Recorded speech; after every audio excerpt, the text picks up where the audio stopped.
In life, everyone wants to be successful, right? Everyone wants to be successful. Nobody wants to be unsuccessful. Is there anyone who wants to be unsuccessful in life? Let me see hands. Is there anyone who wants to be unsuccessful in life? No one, right? Everyone is actually striving for success. Students want to be successful in their studies and in life. Employees want to succeed in their jobs. They want to have promotions, right? Farmers want to be successful in their farming. Companies want to be successful. They want to take their company stand to the next level. Muhammad Ali, you know, a boxer, right? Muhammad Ali in 1964, he said, float like a butterfly, sting like a bee. So that was his mantra to be successful in his life, especially in boxing. What is success? What is success? All actually defines it. Success is the achievement of desired goals, purpose, or outcome in life. It could be reaching goals such as career, education, wealth, or it could be personal satisfaction, inner peace, happiness, and contentment, or it could be relational, strong family, strong friendship, or community. Or it could be moral or ethical, living with integrity and purpose in life. Finally, it could be impact. You want to make something different in the lives of other people. So this is the definition of the word that gives for success. What does the Bible say?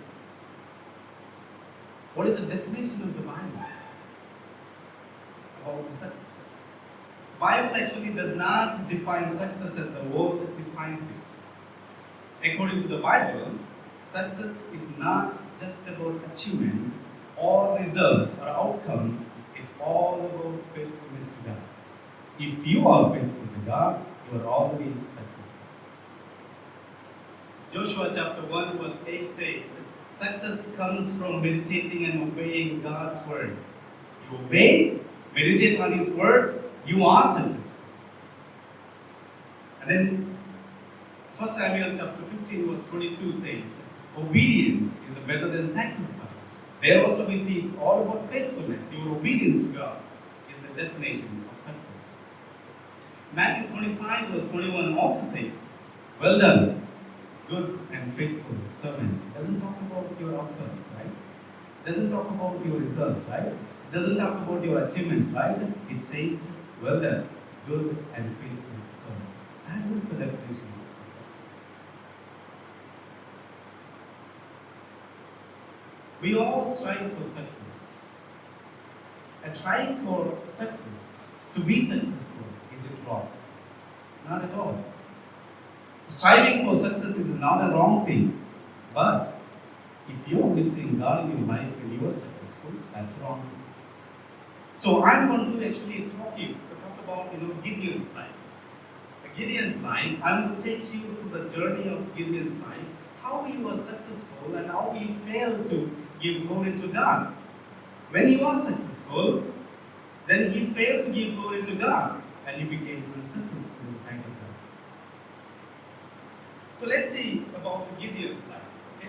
So Gideon starts his life, his success with the fearfulness, with humbleness. Okay? He was not a great man. He was actually always fearful because of the Midianites.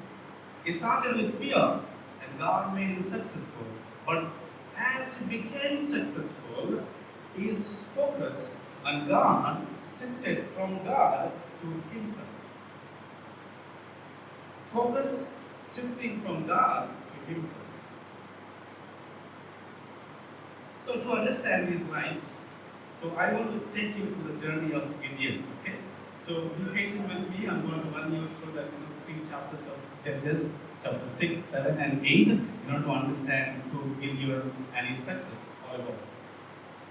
So when you turn Bible to Judges chapter 6, the story begins here in chapter 6 and continues till chapter 8. A lot of information is given regarding Gideon. Okay? So he is the second judge who has a lot of information regarding Gideon. The first is Samson. 4 chapters are mentioned about him. The second is Gideon. Okay? Gideon's life is mentioned in Judges chapter 6 onwards. So here we see that in chapter 6 verse 1 to 10 talks about Israel's sin. So verse 1 it says, the people of Israel did what was evil in the sight of the Lord. The Lord gave them into the hands of Midian. How many years? 7 years. And the hand of Midian overpowered Israel, and because of Midian, the people of Israel made for themselves what? Dens that are in the mountains, and caves, and strongholds, for wherever the Israelites planted crops, the Midianites and Amalekites and the people of the east would come up against them, they would encamp against them. So it's like, the oppression of the Midians is so severe on Israelites, they had to make dens, they had to make caves, they had to make strongholds. Where? In the mountains. Okay? So whenever they plant seed, whenever they get the harvesting time, these Midianites, Amalekites, and the people of east would come and take over all the plants, take over all the grains that Israelites had. They used to come with the animals, they used to come with the camels. They just capture whatever Israelites had. So because of this oppression, every Israelite was at fear. So they were hiding actually all their grains. They used to hide the grains and they take the grains and then do the threshing in the mountain area so that they can hide and they can save some food for themselves. So because of the Midianites, Israelites became poor. They lived in poverty. They lived in fear. So when they cried out to God, God is faithful to hear their voice, right? And verse 8 it says, when they cried out, verse 7, when the people of Israel cried out to the Lord and account of the Midianites, the Lord sent prophet to the people of Israel. And he said to them, thus says the Lord, God of Israel, listen carefully. I led you, God says, I led you from the Egypt and brought you out of the house of slavery, and I delivered you from the hand of the Egyptians and all who oppressed you, and drove them out before you and gave you their land. And I said to you, I am the Lord. I am the Lord your God, and you shall not fear the gods of Amorites, in whose land you dwell. But you have not obeyed my voice. Because you did not obey my voice, you are in oppression. You are under the hands of Midianites. You have to go through that struggle. This is the first time where we see God sending a prophet to the judge. God sending a prophet to the Israelites before judge is appointed, to make them understand why they are going through this suffering, why they are in the oppression. It's because they did not obey the voice of the Lord. They did not keep the law of God. Because of that God has to give them into the hands of Midianites. They are in oppression, they are in poverty, they are in fearfulness now. In this context, God calls Gideon. Who was Gideon? Was he a strong man? Not at all. He was fearful. What he does in verse 11, let's see verse 11. Verse 11 to 24, we see it's a call of Gideon. Now the angel of the Lord came and sat under the terebinth at Horphah, which belonged to Joash, the Abizarite. Joash is the father of Gideon. Abizarite, while his son Gideon was beating out the wheat in winepress to hide it from the Midianites. Where was he? In the mountain area. What was he doing? Beating the grain, beating the wheat. Why was he beating in the winepress? Winepress is a kind of bottle type. You can hide inside. You can do the threshing work so that others will not see. That is meant for the pressing the wine. But now what is he doing? He is actually pressing the wheat, beating the wheat. Where? In the winepress. Why? To hide it from the Midianites. he strong? No, he was fearful. Okay? He was afraid of Midianites. God called him. God appeared to him in verse 12. The angel of the Lord appeared to him and said to him, the Lord is with you, O mighty man of valor. The Gideon said to him, come on now, what is it? Are you joking? It's a kind of, story we see here. When God comes to him, the Lord is with you, O man of strong, okay, or O man of valor. He says, Gideon's reply, we see here, are you sure? Are you joking? Now, if the Lord is with us, then why this situation? Why are we in fear? Why are we actually hiding? Why are we in the oppression situation? Okay? Maybe he forgot, or maybe he did not listen to the prophet. What did the prophet say? It was 8 onwards, right? He said, I know through prophet God said, I am the Lord, your God, right? But you did not obey my voice. Because of that, God has brought this oppression. But what is Gideon saying here? Are you joking? If you are with us, why suffering? Why oppression? He was not strong. He was not, actually, he was fearful. So in this context, God called him. And then later we see as story continues, chapter 6, verse 25 to 40, we see Gideon obeys, okay, after so many signs God gave him, right? So, immediately he doesn't obey, okay, God gives him signs, okay, 6, 25 to 40. Gideon fearfully obeys after getting the signs. He obeys. God told him, okay, go and break down all the Baal and Asherah poles. Okay, he takes 10 men, his servants, and where does he go? He doesn't go at daytime. He goes at night. Why? He was afraid of the people, his own people. He obeys God. He breaks Baal's altar. He breaks down that, Asherah pole, and he offers to God. Even after that, he still tests God. Says, I am going to test you again. Still asks for signs. Please test twice. Please test twice. And God was gracious to him when he was called.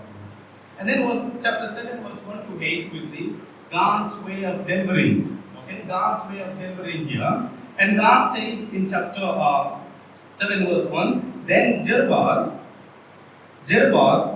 and all the people who were with him rose early. Verse 2. The Lord said to Gideon, the people with you are too many for me to give the Midianites into your hand. Lest Israel boast over me, saying, my own hand has saved me. Now therefore, proclaim in the ears of the people, saying, whoever is fearful and trembling, let him return home and hurry away from the Mount Gilead. Then 22,000 of people returned, and only 10,000 remained there.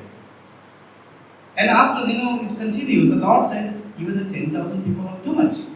Okay? From 32,000, we have 10,000, and God says they are also too much. Okay? I am going to deliver you with my power, not with the people's power, right? So I am going to deliver you. So now, from 32 to 10,000, from 10,000 to only 300 men. God uses 300 men to deliver his life from the hand of Midianites. Why? Why did he do that? Otherwise, people will boast in their work. They are known for that. If they do something, they will boast. They don't give credit to God. God knows it. That's why God says, no, I don't want you to take credit. Okay? That's why He's making sure I will take only 300 men to deliver you from the hands of Midianites. And then chapter 7, 9 to 25, we see God giving victory, right? Miraculously, God gives victory. Even these 300 men, they're not taking the sword, okay? They're not taking the sword and fighting against the Midianites. What do? There is a strategy that is given in chapter 7, 9 to 25. What is the strategy? God asked them, take trumpets, take jars, and take torches. Okay? Take trumpets, take jars, and torches. That's all. No weapons, right? God didn't say them to take no weapons. Just what? Trumpets, jars, and torches. So Gideon actually takes this, and then he divides 300 men into 3 groups, and they go into 3 different groups into the Midianite camp, and then they blow the trumpet, then they break the jars, and then they expose the lights. So that actually, meanwhile, God actually confused the army of the Midianites. They started to fight each other. The Midianites were actually killing each other. So they killed each other. We see around that time, 1,20,000 people were killed. So because of God was fighting for them, and we see the Midianites were running away for their lives. Who fought? Is it Israelites? Is it 300 men? Is it Gideon? Not at all. God used these people, but God fought for the Israelites. And who should be getting credit? God, right? In this story, we see from humbleness, God actually brings him to success. What happened next? But when you read chapter 7, verse 23 onwards, chapter 6, verse 1 to chapter 7, verse 22, we see God's name is mentioned constantly. God's spotlight is given on God. He is the main character in the story. But when you read chapter 7, verse 23 onwards, till chapter 8, God's name is not at all mentioned. Why? The spotlight from God is shifted to the Gideon. So that's why I have titled today's sermon. Success can become a trap when focus changes from God to self. Success can become a trap when focus changes from God to self. We all want to be successful, right? But success also has a danger. It can become a trap. It can become a kind of snare for our spiritual life. Success can become a trap when focus changes from God to self. So in order to understand, let's see here, we'll come to our passage here, chapter 8, verse 22 to 35. Chapter 8, 22 to 35. So chapter 8, 22 to 35, we see something tragic that happens here. He was successful, no doubt. Gideon was successful, no doubt, right? It's not because of his mighty hand, it's because of God was faithful to him. God is the one who gave, victory to them. He was successful. But what happened to his life later? That's what we see here in 8, 22 to 35. So the success can become a trap when our focus changes from God to self. So the first one, when our focus changes, our words may lose integrity. When our focus changes from God to self, our words will lose integrity. There won't be any more truth. Okay? There won't be any more truth. Let's read here verse 22 and 23. So 22 and 23, we see here. Then the men of Israel, who are saying the people of Israel, said to Gideon, what are they saying? Rule over us. Not only you and your son and your son's son. Okay? There is an intensity we see here. Okay? The people of Israel actually trying to establish the kingdom or dynasty for Gideon. You, your son, and your son's son. Your son's son. The verse 23. Why did they say that? Okay? Grandson also. For you have saved us. Who saved them? We have seen in the story, right? Who saved them? Israelites from the hands of Midianites. God saved.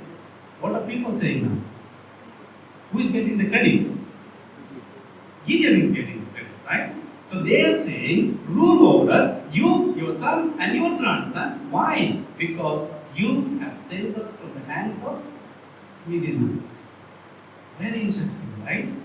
Let's see, verse 23. What does Gideon say? Gideon said to them, I will not rule over you, and my son will not rule over you. And who rules? The Lord will rule over you. Interesting, very spiritual words, right? So when the focus is changing from God to self, our words will lose integrity. Our words will lose integrity. So now try to understand verse 22. Why actually these Israelites said to Gideon, rule over us. You have saved us from the Midianites. Let's read a few verses, previous verses. When we read the previous verses, we understand Why they came up with these statements? There should be reason for it. Why would Israelites say, you rule over us? Let's read here, verse 18 and 19. Chapter 8, verse 18 and 19. 18 and 19 it says, Then he said to Jabbar and Jalmunna, Where are the men whom you killed at Tabor? They answered, As you are, so were they also. As you are, so were they. Every one of them resembled what? Like the son of a king. And he said to them, They were my brothers, the sons of my mother. And as the Lord lives, if you have saved them alive, I will not kill you. So he said to the Jether, his firstborn, he says, Rise and kill them. But the young man did not draw his sword, for he was afraid because he was still a young man. Then Jabbar and Jalmun said, Rise yourself and fall upon us, for the man is. So his friend. The Gideon arose and killed Jabbar and Jalmunna, and they took the crescent ornaments, and that were on the necks of their camels. Why would actually Israelites say rule over us? Because Gideon was already acting like a king. Okay? He was acting like a king. So he was also kind of selfish. He was also kind of revengeful. Okay? Previous verses, if you see chapter 7, verse 4 onward, he is actually taking a revenge against his own people. If you don't listen to me, I'll take revenge.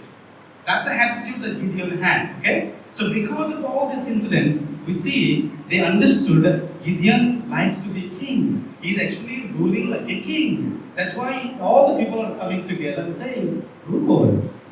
Why? You are deliverance. They were living, his people, his brothers were living like a kings. Only the princes will live like a kings. Only when the father is king, the children will be living like a kings. But now, who are saying this? The kings of Midian. Kings of Midian are saying, this guy Jabbar and Jalmunna are saying, when Gideon asked them, where are these people? As you are acting like a king. So were they also. Every one of them resembled like what? Son of a king. What does that mean? That means Gideon was acting like a king even before they asked him. It's all about like a calculation moment, okay? So he has a desire to rule, okay? He has a desire to be a king, but now he's actually setting everything in the stage so that people themselves will come to him and ask him to be their king. Who gave them victory? God gave them. Who's taking credit? He didn't take credit. Interestingly, verse 23, he gives not only that, but there is one more clue that I want to talk about. Verse 23. Sorry, verse 20 of chapter 8. And he said to Gideon, his firstborn, Rise and kill them. Why would he say? Why would he give authority to his own king? It was actually, the authority is given by only kings to their children. Because he is a king now, and who will be the next king? His son will be the next king. The authority will be given to the next king. But actually Gideon was not at all king, but he was behaving like king. That's why he's asking, because he wants to pass that authority and position to the next generation. His own king. He asked Jether, his firstborn king. And not only that, here in the last verse 21. Verse 21, the last phrase says, And Gideon arose and killed Jabbar and Jalmunna and took the crescent and ornaments. This is also kind of exhibiting the authority of the king. Okay, taking the wealth. His interest is actually focused on wealth now. Okay, acting like a king. So because of all these incidents, when we come to chapter 8, verse 22, when of Israel said, Gideon, rule over us. They knew who Gideon was, what he wants. That's why they are saying, rule over us. The irony is, verse 23. Verse 23, what it says here, I will not rule over you, and my son will not rule over you. The Lord will rule over you. Really? Sounds so spiritual, right? It sounded so spiritual. He said, No, I won't rule over you. Even my son will not rule over you. But behaving, acting like a rule. So when the focus is shifting from God to self, your words will have no validity. There you lose the integrity of your words.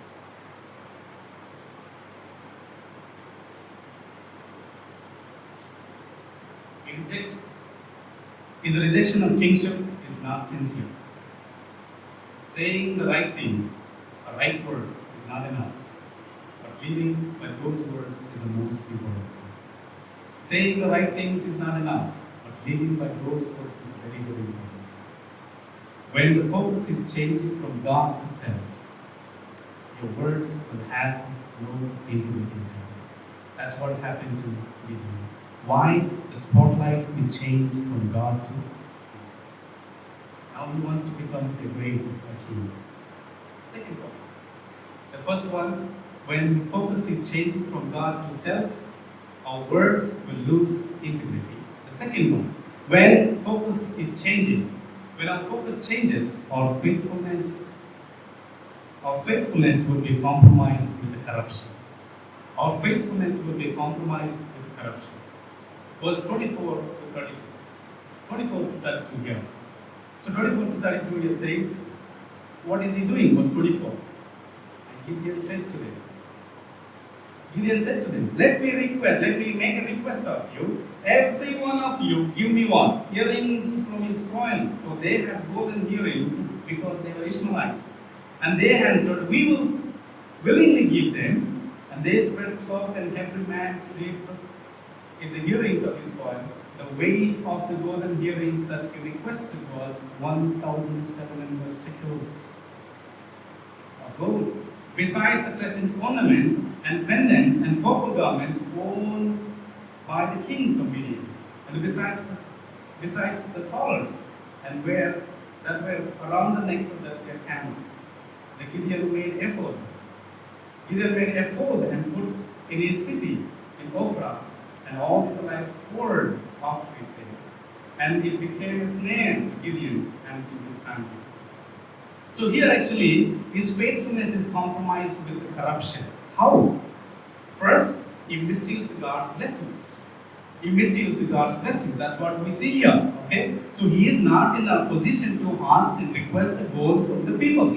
He is not at all king, right? He's not at all king. He should not actually request, because now he's requesting for the gold. He wanted to establish his own kingdom. He wanted to establish his own status. He wanted to become a wealthy person. Okay? He wanted to become a wealthy person. That's why we see here, he requests gold earrings. He misused God's blessings. Let me make a request, he says. This request is not an ordinary request. Give me gold earrings. The people gladly gave. This was not just a small request, but a desire for what?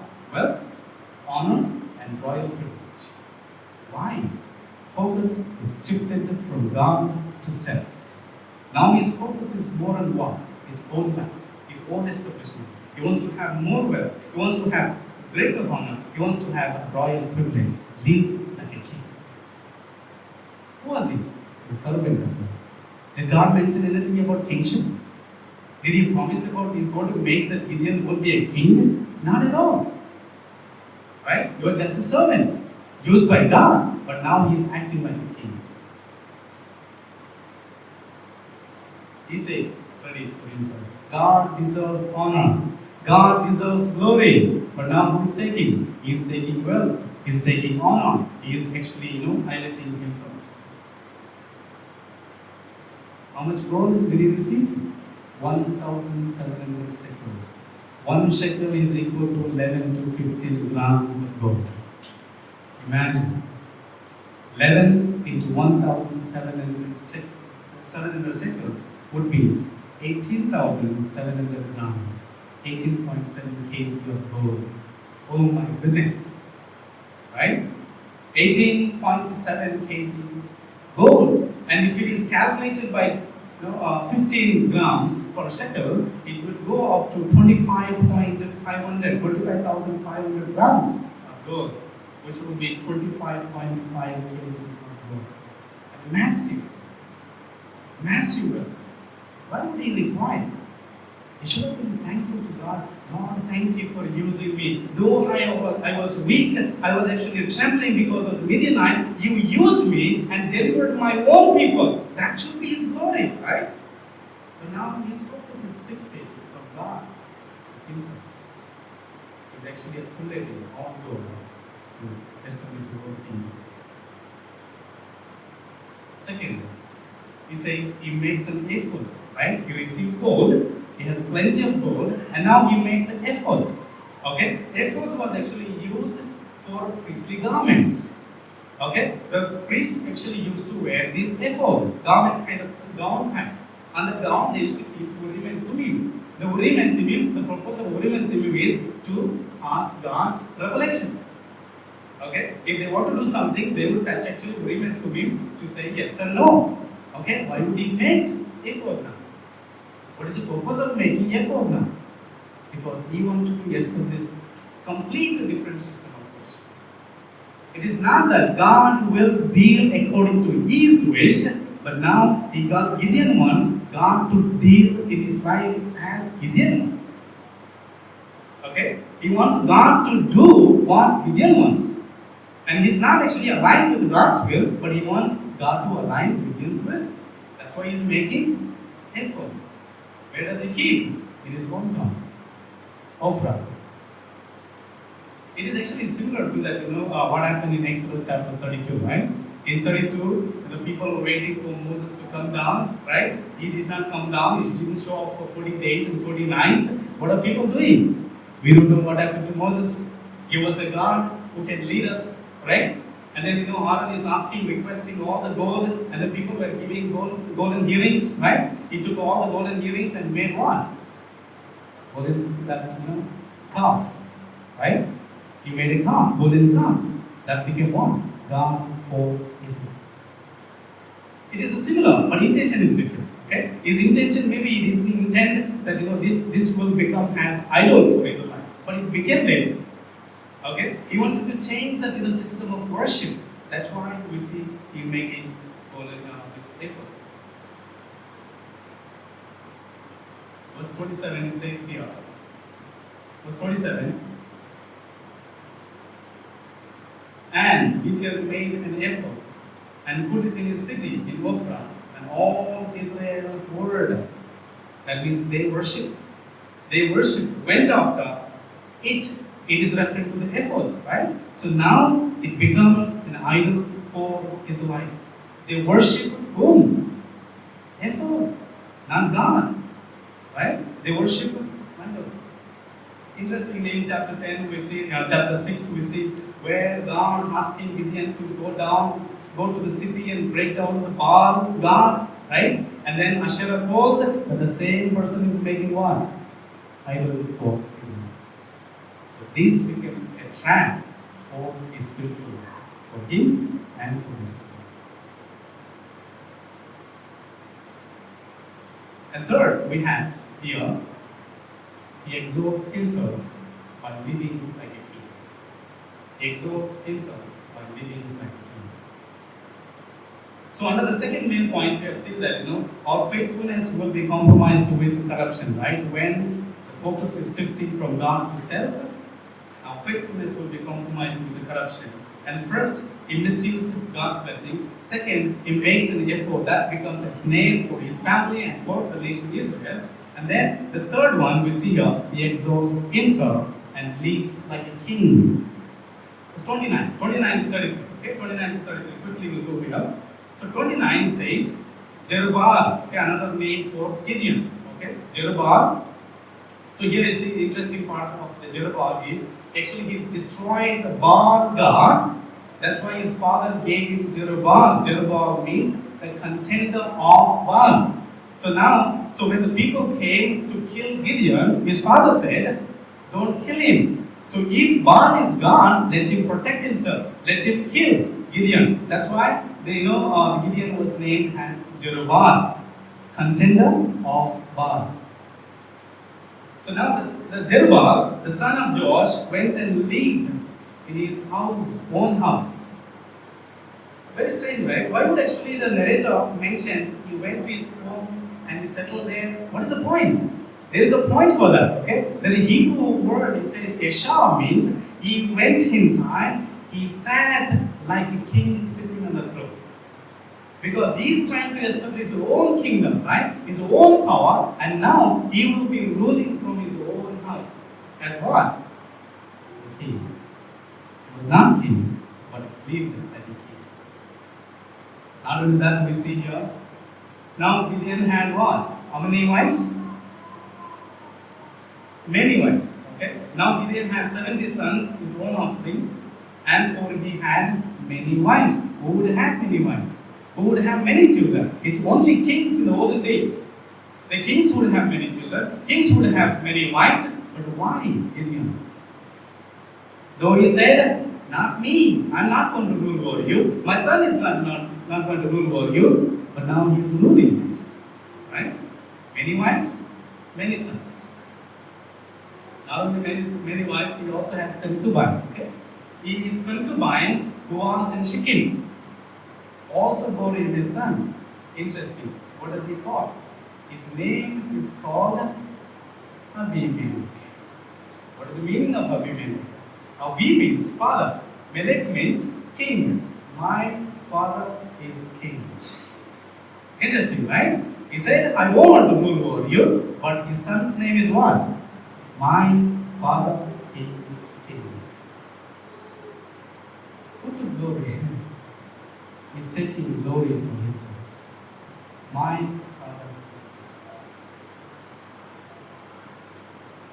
He said spiritually, not me, but in reality, he was living like a king. He said, I am king. Not with the words, but with his actions. He lived like a king. The third main point. So when our focus changes, we may not live godly legacy. We may not live godly legacy. The first one, our words will lose integrity. The second one, our faithfulness will compromise with the corruption. The third one, we will not live godly legacy when our focus is changing from God to self. Okay? That's what is happening to Gideon's life here. 33 onwards, 33 to 35. So 33 here we see, as soon as Gideon died, the people of Israel turned again and were adulterated, okay? Committed sin, adulterated after the Baals, which were broken by Gideon in chapter 6. They are made again now, right? So soon after the death of Gideon, all the people went after Baal gods. Not only going after Baal gods, they also made what? Baal Berit. What is the meaning of Baal Berit? Baal means master. Baal means Lord. Berit means covenant. Lord of covenant. Really? Who is Lord of covenant? Yahweh said, I am the God, right? I am the one who brought you from the hands of Egyptians, right? And I gave you this deliverance. What are people making now? They're saying to the Baal God, you are our covenant Lord. Baal Berit. That is the legacy of Gideon. He should have been actually, training people. He should have been, leading the people to God for God's glory. But he actually focused in his own life. Because of that, what happened? His legacy is lost. What is the legacy now? Immediately after his death. Okay? We see that immediately after his death, what are people doing? They're going after Baal gods and making Baal God as their covenant keeping God. They worshipped Baal, made him as a covenant keeping God.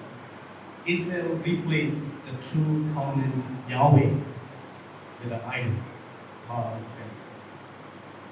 They did not just sin, but replaced God himself. So that's the legacy of Gideon's lifestyle. The second, so we see here the first one under the third point, spiritual decline of Israelites.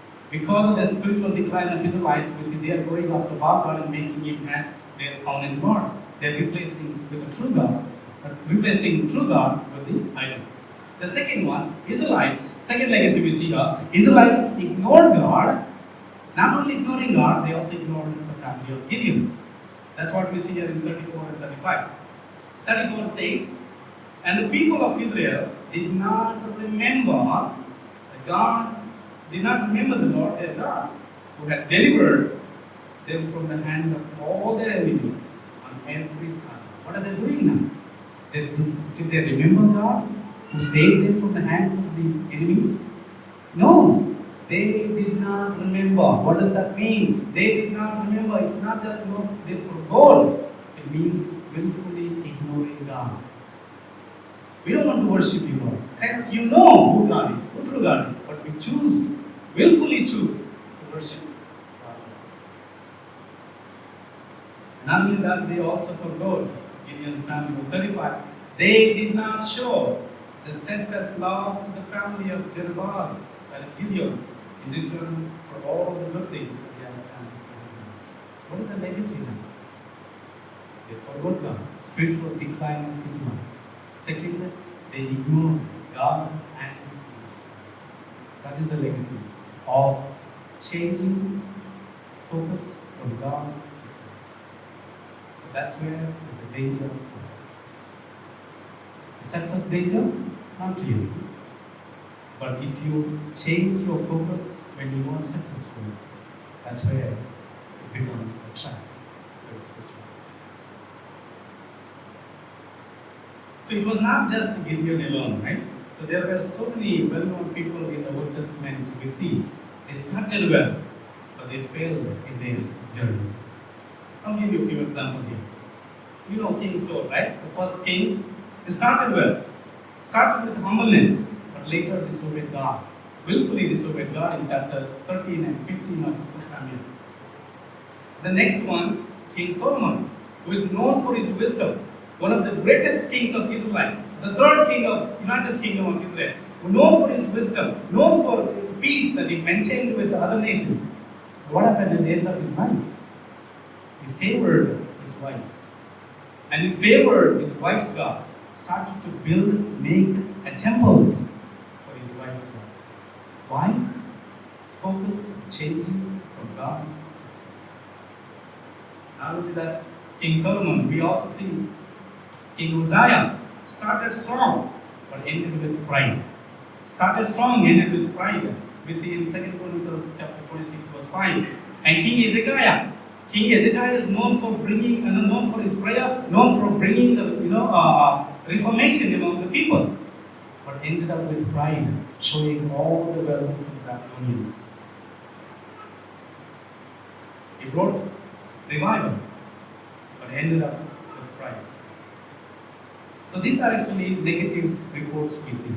There are also positive reports, right? In the Bible, the positive reports we see, though they were successful, yet they held on to God. They were faithful to God. They were successful, trusting in God. That's what we see here. A few guys have mentioned. The first one is Joseph. You know Joseph, right? Joseph, the son of Jacob. Okay? So he was in the, Egypt. He maintained faithfulness to God. He became prime minister. He maintained faithfulness to God. Until his death, he was faithful to God. He was successful, faithful to God. Okay? The second person is Daniel. Okay? Daniel, we see, though he was in the Babylonian kingdom, though he was in the highest position, but he chose to obey God rather than obey the kings of Babylon. And King David, though he failed, right? The change, his focus sometimes changed to himself, but he repented from his sin. He repented from his sin and he died as a faithful person to God. Finally, we have our Lord Jesus Christ, who was faithful unto death. He was successful in his ministry, but he was willing to die for everyone, and die on the cross for our sins. So he is our perfect example. Even when he was successful, hold on to that. Don't lose focus from God to self. When you lose your focus from God to self, all the dangers will rise in your lives. The first one, what is the first one? Our words will lose integrity. Second one, our faithfulness will be compromised with the corruption. Third one, we will not have the godly legacy. Why? When our focus is shifting from God to self, this is the issue that we have. Striving for success is good. Okay? Strive for success, no doubt, but don't lose hope in God. Don't change your focus from God to yourself. God should be sent out of your life. So what do? Few things. When you are successful or going to be successful, guard your heart from the pride. Guard your heart from the pride. Second one, do not compromise with the worldly things, but be focused always on God. Be focused always on God. Third one, do not use God's blessings for your selfish gain, just like a Gideon did. Don't use God's blessings for your selfish gain. The fourth one, not just start well, but aim for finishing well as a faithful servant of God. Finally, your faithfulness to God now will be godly legacy for the next generation. Your faithfulness today will leave a godly legacy for the next generation. If you are faithful, next generation will be blessed. If you are unfaithful, next generation will be unblessed. So this is the message for today. Success can be a trap when our focus changes from God to self. Three simple things. We'll lose integrity of the words and we'll compromise. Our faithfulness will be compromised with corruption and then legacy will be lost. My prayer will be successful, be faithful to God. According to the Bible, being faithful to God is successful. Though you don't have anything, not to worry. You are faithful, you are successful. God bless you. Thank you.